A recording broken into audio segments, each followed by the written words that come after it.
Of course, we have to ask about working with director Brian De Palma. Like, what was his directing style like? And is it true he asked you out during production? Because I think I heard you mention that on the Thing with Two Heads podcast. Well, yes to both those. Not both. His directing style was very intense. He would sit on his director's chair and have a lot of communication with Mario Tosi, the cinematographer.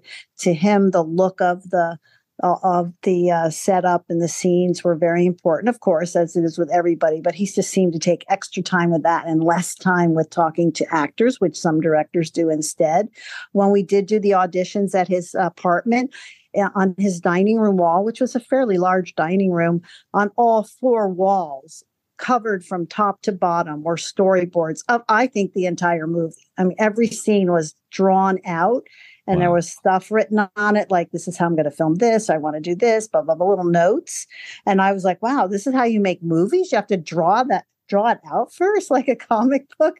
I was pretty impressed. But so you knew that the scene went well if at the end he smiled. He had like a little bit of a sardonic, devilish little grin, and then he didn't ask for another take or let's go in for close-ups, because you always do the master and then you do close-ups and whatever. But so the least amount of takes on a scene, you knew, but he would never say that was great or do this or try that. Wasn't the biggest people person, I take it. Right. But the thing about it's not that he asked me out. He followed. I had a little blue truck and we left the studio and I noticed the car driving behind me and we're going up Coldwater Canyon and all of a sudden, it's like he was trying to drive me off the road. So I pulled over into this driveway and then he stopped behind me. And then I realized it was him. And he came out and he said, come have a drink with me. And I go, that's okay. I'll see you tomorrow. You're like, I'll see you tomorrow. Wow. I got to say, anytime I'm trying to get someone's attention, I start by running them off the road. Then I ask them out.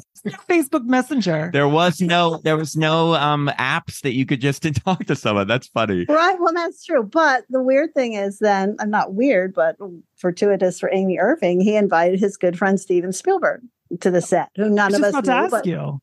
So, I mean, and of course, he looked a little geeky back then. I don't think many of us young girls were thinking that was a hot guy to go out with. But has he ever not looked geeky? That's right. Well,